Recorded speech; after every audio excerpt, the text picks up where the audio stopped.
But the aspect of laying on of hands on the peace offering is that they would do praises to God. Now, the Passover sacrifice is special, okay? Because do you think that there was laying on of hands at all by the people who sacrificed the Passover lambs in the temple? Just think about it. How many Passover lambs were being sacrificed in a short period of time? For one reason, it was inconvenient. They had to move it along. But there was, rabbinically and historically in the temple, there was no laying on of hands. And the only way you can have atonement with these things and transfer with the repentance of the heart and then atonement through the animals being sacrificed in place of the sin that's being atoned for is there has to be a laying on of hands. And there is no laying on of hands, so there is no way that the Passover can be a sin offering. Now, one thing that when I said, Paul says that Messiah, our Pesach, is sacrificed to us. Did you know that you could have something else besides a lamb for a Passover offering in the temple? Did anybody know that? Now, it became the custom to have a lamb. Does anybody have an idea what another choice might be? A what? Not for Passover. Goat. Goat. Exodus 12:6. You are allowed to take a goat or a lamb. So it's not so much the animal, but what Paul is trying to portray here is that Yeshua is our freedom. Are you cold? Yeshua, can you turn that down? Turn it up, back up to 70. I put it on 68.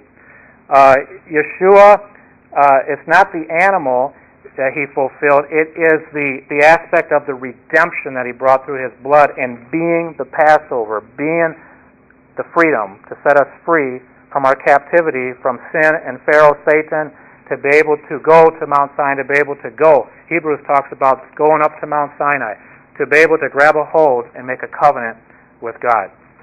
Now, on the next page, we start getting into some of the uniquenesses of the application of the blood. I want to try to do this real quick, this part.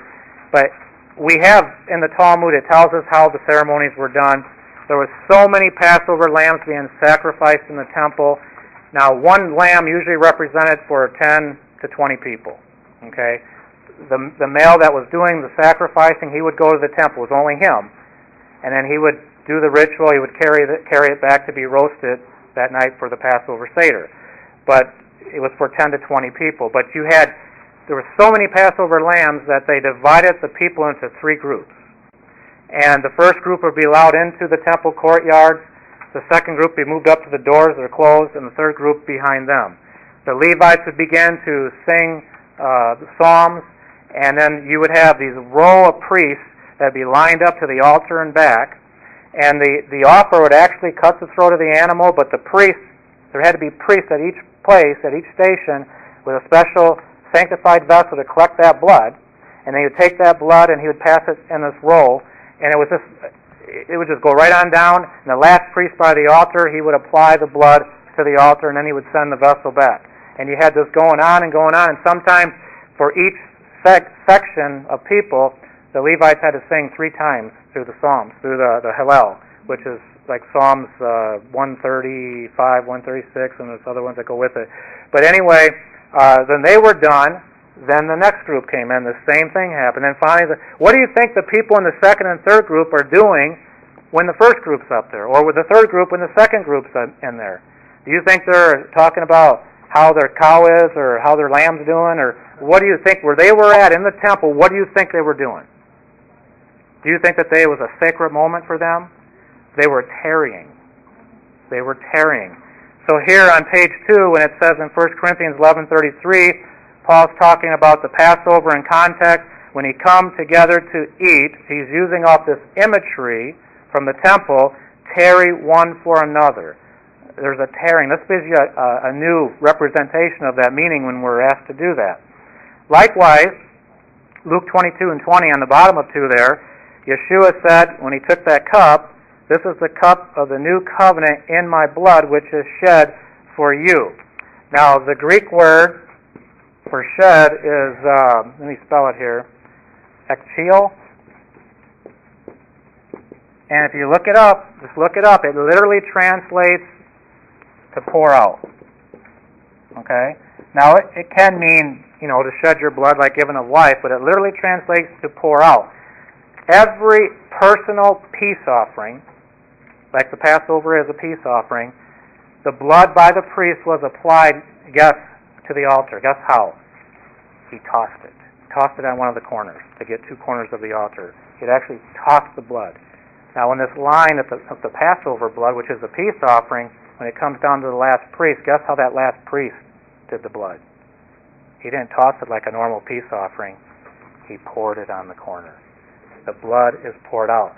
So not only was the Last Supper tied into Passover, but you see the terminology is my blood of this covenant is poured out for you, adds something even stronger to the Passover symbolism that's going on.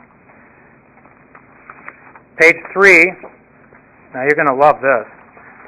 Straight out of the Talmud, the tractate is Pesakim 74a, and I know that probably don't mean much, but you can look it up.